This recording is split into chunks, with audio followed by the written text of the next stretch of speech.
रहा था। उसे साफ दिख चुका था, यह लोग वर्दी के लायक नहीं है। ये वर्दी सिर्फ गरीबों को रौंदने के लिए इस्तेमाल करते हैं। अनन्या जमीन पर से उठी और गुस्से में बोली कि तुम दोनों का हाल ऐसा करूंगा कि तुम दोनों पानी पीने लायक भी नहीं रहोगे। इतना सुनते ही एसपी विक्रम ने अनन्या को धक्का देकर थाने से बाहर निकल दिया। यह सब देखकर अंदर खड़े सिपाही ठहाके लगाने लगे। उनमें से एक बोला, देखो देखो, बड़ी आई थी गरीबों की हमदर्द, देखो कैसे सर झुकाकर जा रही है। अनन्या वर्मा ने अपमान और गुस्से को भीतर समेट लिया। उसकी आंखों में आंसू तो थे, लेकिन उनमें आग भी थी। उसने मन ही मन कठोर संकल्प लिया, अब इन्हें मैं छोड़ूंगी नहीं। इन सबको उनके किए की सजा ऐसी दूंगी कि वह सपने में भी नहीं सोच सकते। फिर अगली सुबह का नजारा पूरे शहर के लिए हैरान कर देने वाला था। दो पुलिस जीप सबसे आगे रास्ता साफ करती हुई चल रही थी। उनके पीछे काले शीशों वाली आईपीएस अनन्या वर्मा की गाड़ी थी और उसके ठीक पीछे दो और पुलिस वाहन सुरक्षा घेरे में थे। पूरा इलाका सन्नाटे में डूब गया। लोग घरों की खिड़कियों और दुकानों से झांक कर देखने लगे कि आखिर शहर में इतना बड़ा काफिला क्यों निकला है। जैसे ही काफिला थाने के मुख्य दरवाजे पर आकर रुका, गाड़ियों के दरवाजे एक साथ खुले। आईपीएस अनन्या पूरी गरिमा के साथ वर्दी पहने, टोपी सिर पर सटी हुई गाड़ी से उतरी। उनके साथ बड़े बड़े पुलिस अधिकारी दोनों ओर खड़े हो गए। थाने के बरामदे में खड़े वही सिपाही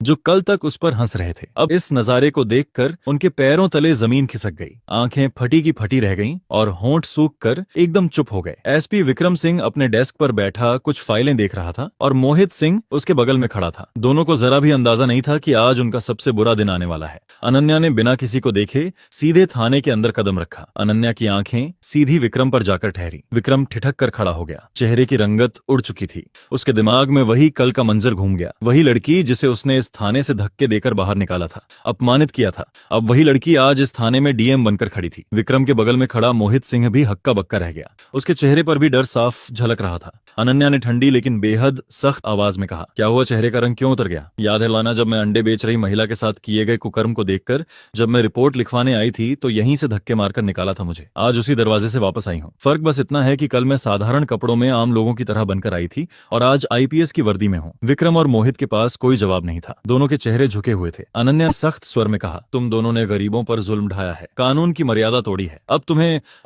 जनता के सामने शर्मिंदा होकर अपनी औकात याद करनी होगी। उन्होंने पीछे खड़े हुए अधिकारी को तुरंत आदेश दिया, दोनों की वर्दी उतारो और सर्विस रिवॉल्वर जब्त करो। वर्दी उतरवाने के बाद अनन्या वर्मा ने और भी सख्त आदेश दिया, अब इन दोनों को वहीं बाजार ले जाओ जहां वह बुजुर्ग महिला अंडे बेच रही थी और जनता के सामने इनसे माफी मंगवाई जाए। पूरा थाना और सुरक्षा काफिला बाजार की ओर बढ़ा। बाजार में लोगों की भारी भीड़ इकट्ठा हो गई थी। वहीं बुजुर्ग महिला अपने अंडे बेच रही थी। अनन्या ने भीड़ के सामने कहा, याद रखो, जो गरीबों का हक मारता है उसका यही हाल होता है। फिर उन्होंने एसपी विक्रम सिंह और मोहित सिंह को कहा, अब झुको और इन बुजुर्ग महिला से माफी मांगो। भीड़ सन्नाटे में खड़ी देख रही थी। दोनों अपराधियों ने कांपते हुए हाथ जोड़कर बुजुर्ग औरत से माफी मांगी, लेकिन सजा यहीं खत्म नहीं हुई। अनन्या वर्मा ने अगले ही पल आदेश दिया,